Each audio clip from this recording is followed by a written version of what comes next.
સમાચારોમાં આગળ વધીશું મોરબીથી સમાચાર રફાળેશ્વર નજીક આગ ત્રીજા દિવસે પણ ચાલુ છે।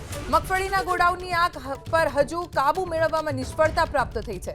7 ફાયર ફાઇટર્સ હાલમાં આગ બુઝાવવા કામે લાગ્યા છે। આગ પર કાબુ મેળવવા માટે રિલાયન્સ કંપનીની ટીમની પણ લેવાઈ મદદ। રિલાયન્સ કંપનીની ટીમનો ફોમનો છંટકાવ કરી આગને કાબૂમાં લેવા પ્રયાસ ચાલુ છે। આગમાં 1.59 લાખથી વધુ મગફળીની બોરી બળીને ખાખ થઈ ગઈ। કરોડો રૂપિયાની મગફળી બળી ગયા બાદ માત્ર પોલીસમાં જાણવા જોગ નોંધ થઈ છે। આગનું કારણ જાણવા ફોરેન્સિક નિષ્ણાતોની મદદ પણ લેવાઈ છે।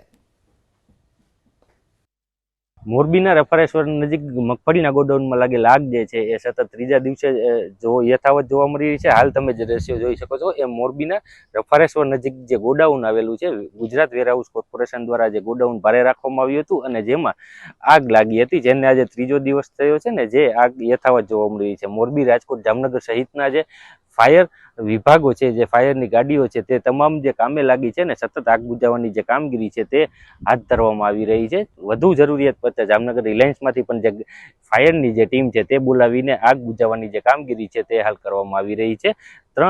2 દિવસ બાદ હવે પોલીસમાં જે છે એ નોંધ દાખલ કરવામાં આવી છે અને 1,59,000 કરતાં પણ વધારે બોરીઓ અહીંયા જે ગોડાઉનમાં રાખવામાં આવી હતી અને જે જથ્થામાં આગ લાગી છે અને જેમની કિંમત જે છે એ 44.46 કરોડ જેટલી થાય છે। જે જથ્થામાં જે આગ લાગી છે, જે જથ્થામાંથી કેટલો જથ્થો છે એ બળીને ખાખ થયો છે ને કેટલા જથ્થા બચાવી શકાયો છે તે આંકડો હાલ સ્પષ્ટ જાણવા મળી શક્યો નથી, પરંતુ આજ રોજ પોલીસમાં જે નોંધ જે દાખલ થઈ છે જેને લઈ અને પોલીસ દ્વારા હવે આગળ કાર્યવાહી હાથ ધરવામાં આવશે।